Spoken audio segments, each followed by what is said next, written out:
Hi everyone, welcome back. And today we're going to be reading chapter 11 of My Angel.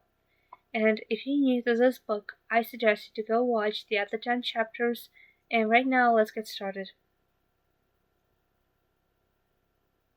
At the time, I was studying at Uman Teacher Training School, hoping to devote my life to the communist education of the younger generation.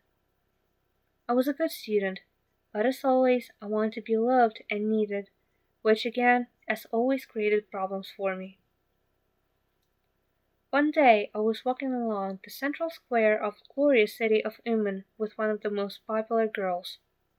Luda, my good friend, was very beautiful according to the standards of those times, and my own idea of a beautiful woman. Large, expressive eyes, perfect eyebrows, a high, clean forehead, and long silken hair. I wasn't jealous of her looks, but I also wanted to be the same. Beautiful, popular, and desired. I did my best. Now, I do not recall where we were going, but I definitely remember this feeling of admiration and pride I always felt near her. Such a beautiful girl as my friend. A man was walking from the opposite direction. He looked terrible, so pale, very pale. His skin was covered with spots and scabs. At least that's how I saw him. The man was almost bald, and the little bit of gray and white hair only emphasized the pale color of his face.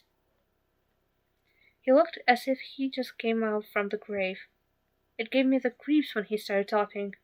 His voice was hollow and weak, and sounded as if he just crawled out from the crypt.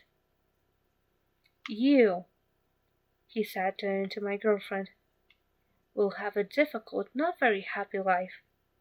Your daughter is going to be your Damocles sword, but it will always be your fault.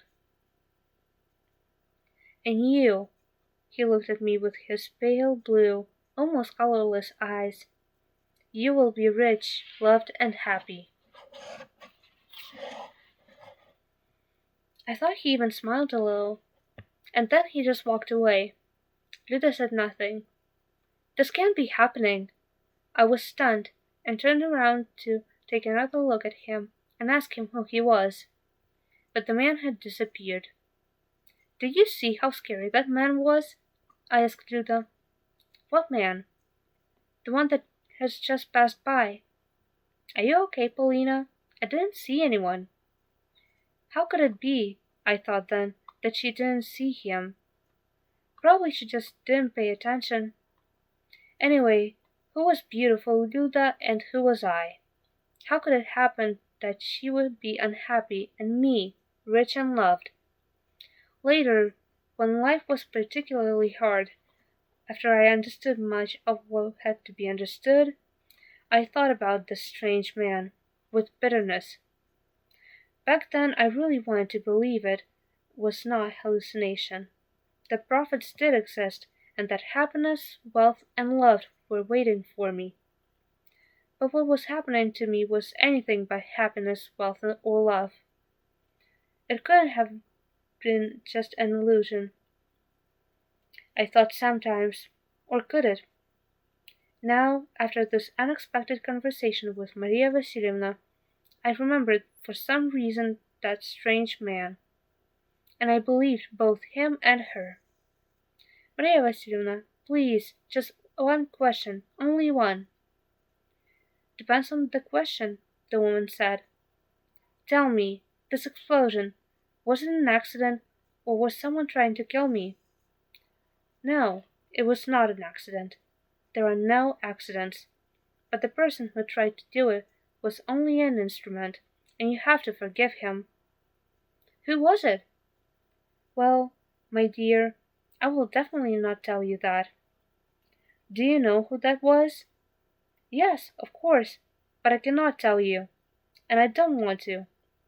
I don't want to plant any seed of hatred and vengeance in your soul. Though you will know who it is, and it will be better for you if you forgave that person.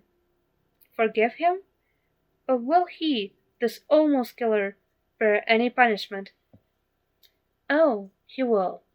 But believe me, you will not want him to undergo that punishment." "What? Why wouldn't I want him to pay for his crime? He tried to kill me." "You'll see, my dear. Sometimes life is so confusing and difficult. But remember, your life and your future depends on the rectitude of your decisions. And not only your future, as you will see some day for yourself." These words were spoken with finality. Maria rummaged around in the basket of fruit that her friend had bought, and she handed me a perfectly ripe apple. "Here, take this. Very tasty apples this time." And she spoke no more of my dream. Okay, so this was the end of chapter 11, and I'll see you next time. Bye!